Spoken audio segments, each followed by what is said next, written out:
Assalamualaikum warahmatullahi wabarakatuh.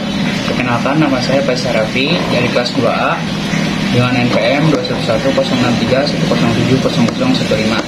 Di sini saya dari kelompok 9 perkembangan peserta didik yang membahas tentang kecerdasan majemuk. Masuk saja ke pembahasan. Kecerdasan majemuk. Sejarah munculnya teori kecerdasan majemuk atau multiple intelligence. Yang pertama, konsep multiple intelligence diperkenalkan pada tahun 1983 oleh Prof. Howard Gardner, yaitu seorang psikolog dan profesor utama di Counseling and Education Harvard Graduate School of Education dan juga profesor di bidang neurologi Boston University School of Medicine. Yang kedua, konsep kecerdasan majemuk atau multiple intelligence berasal dari karya Howard Gardner dalam buku Frame of Mind tahun 1983 yang didasarkan atas hasil penelitian selama beberapa tahun tentang kapasitas kognitif manusia atau human cognitive capacities. Yang ketiga, setiap kecerdasan mempunyai keadaan akhir berdasarkan nilai budaya. Artinya, tidak harus matematis atau logis, yang penting spasial atau musik, atau tergantung budaya masing-masing. Misalnya, ada kemampuan naik kuda, melacak jejak, dan lain-lain. Dalam budaya tertentu itu sangat penting dan lain-lain. Slide berikutnya, ada pengertian kecerdasan majemuk atau disebut juga multiple intelligence. Multiple intelligence yaitu kemampuan untuk memecahkan masalah atau menciptakan suatu produk yang bernilai dalam satu latar belakang budaya tertentu. Artinya, setiap orang jika dihadapkan pada satu masalah, dia memiliki sejumlah kemampuan untuk memecahkan masalah yang berbeda sesuai konteksnya. Begitu menurut. Slide berikutnya, jenis-jenis kecerdasan majemuk. Yang pertama, ada kecerdasan linguistik. Yang kedua, kecerdasan matematis dan logis. Yang ketiga, kecerdasan spasial. Yang keempat, kecerdasan kinetis atau jasmani.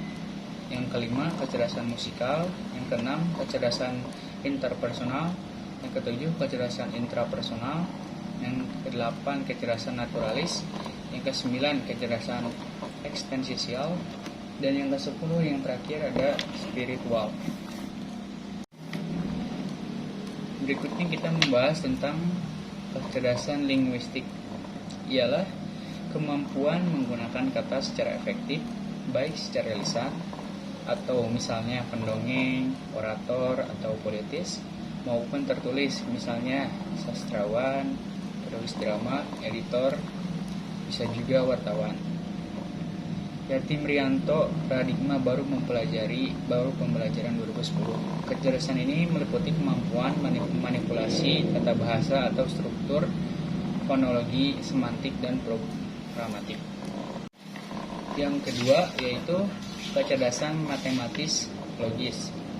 Kemampuan menggunakan angka dengan baik, misalnya yaitu ahli matematika, akuntan pajak, ahli statistik, dan melakukan penalaran yang benar, misalnya sebagai ilmuwan, pemrograman komputer, atau ahli logika. Kecerdasan ini meliputi kepekaan pada pola hubungan logis, pernyataan dan dalil, fungsi logis dan abstrak lain. Berikutnya yang ketiga, ada kecerdasan spasial. Kemampuan mempersepsikan dunia spasial visual secara akurat, misalnya sebagai pemburu, pramuka, atau pemandu, dan mentransformasikan persepsi dunia spasial atau visual tersebut, misalnya dekorator, interior, arsitek, seniman, atau penemu. Kecerdasan ini meliputi kemampuan membayangkan, mempresentasikan ide secara visual atau spasial, dan mengorientasikan diri secara tepat dan artik spasial. Yang keempat, kecerdasan kinetis jasmani. Keahlian menggunakan seluruh tubuh untuk mengekspresikan ide dan perasaan, misalnya sebagai aktor, pemain pantomim, atlet, atau penari. Dan keterampilan menggunakan tangan untuk menciptakan atau mengubah sesuatu, misalnya sebagai pengrajin, pematung, ahli mekanik, dokter bedah. Kecerdasan ini meliputi kemampuan-kemampuan fisik yang spesifik seperti koordinasi, keseimbangan, keterampilan, kekuatan, kelenturan, dan kecepatan maupun kemampuan menerima rangsangan atau disebut juga propriofektif, dan hal yang berkaitan dengan sentuhan atau taktil dan haptik. Selanjutnya yang kelima yaitu kecerdasan musikal. Kemampuan menangani bentuk-bentuk musikal dengan cara mempersepsi, misalnya pemikat musik, membedakan misalnya musik sebagai kritikus musik, mengubah misalnya sebagai komposer, dan mengekspresikan misalnya sebagai penyanyi.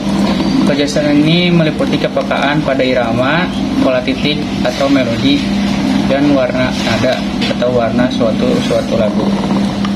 Yang keenam yaitu kecerdasan interpersonal.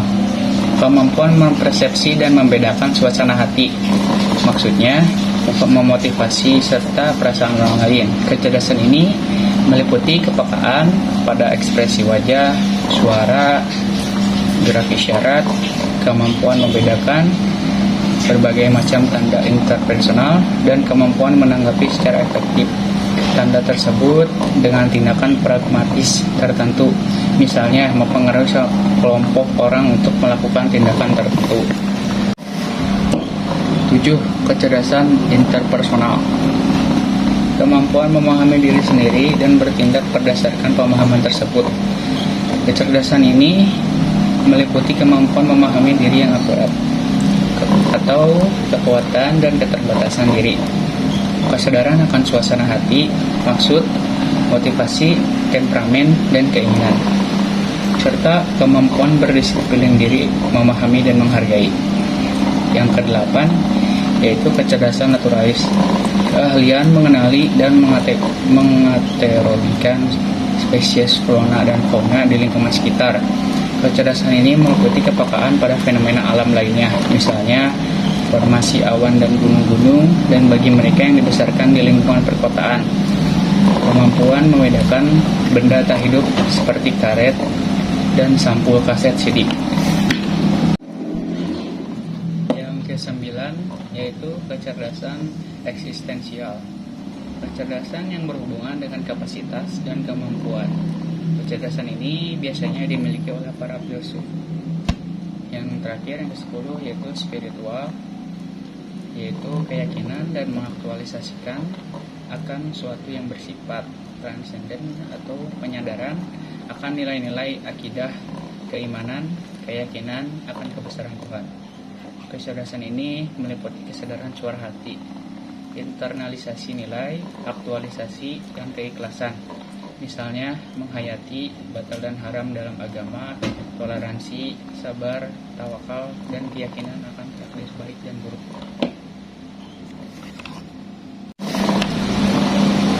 Berikutnya ada faktor-faktor yang mempengaruhi inteligens. Yang pertama, faktor pembawaan yang khas. Yang kedua, faktor minat dan kebebasan. Yang ketiga, faktor pembentukan. Yang terakhir yaitu faktor kematangan. Slide berikutnya, mendorong dan menghambat kecerdasan. Pertama, crystallizing experience dan parallelizing experience adalah dua proses kunci dalam perkembangan kecerdasan. Yang kedua, pengalaman yang mengkristalkan atau crystallizing experience adalah titik balik dalam perkembangan bakat dan kemampuan orang. Seringkali titik balik itu terjadi pada awal masa kanak-kanak, meskipun dapat terjadi sepanjang hidup. Yang ketiga yaitu pengalaman yang melumpuhkan atau disebut juga dengan paralyzing experience untuk menyebut pengalaman yang mematikan kecerdasan. Misalkan seorang guru mungkin mempermalukan siswanya di depan kelas. Yang terakhir yaitu pengalaman yang melumpuhkan seringkali dipenuhi oleh perasaan malu, rasa bersalah, rasa takut, juga kemarahan dalam emosi negatif yang lain. Slide berikutnya, sejumlah pengaruh lingkungan juga berperan mendorong atau menghambat perkembangan kecerdasan. Pengaruh tersebut antara lain yang pertama, akses ke sumber daya atau mentor. Yang kedua, faktor historis atau kultural. Yang ketiga, faktor geografis. Yang keempat, bisa juga terjadi pada faktor keluarga. Dan yang kelima, yaitu faktor situasional. Slide terakhir membahas tentang manfaat kecerdasan majemuk atau multiple intelligence. Kita dapat menggunakan kerangka kecerdasan majemuk dalam melaksanakan proses pengajaran secara luas. Yang kedua, dengan kecerdasan majemuk, maka seorang pendidik menyediakan kesempatan bagi siswa untuk belajar sesuai dengan kebutuhan, minat, dan talentanya.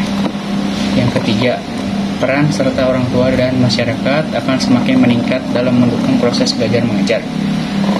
Yang keempat, siswa akan mampu menunjukkan dan berbagi tentang kelebihan yang dimilikinya. Yang terakhir, yaitu kecerdasan majemuk memberikan pandangan bahwa terdapat 9 macam kecerdasan yang dimiliki oleh setiap orang.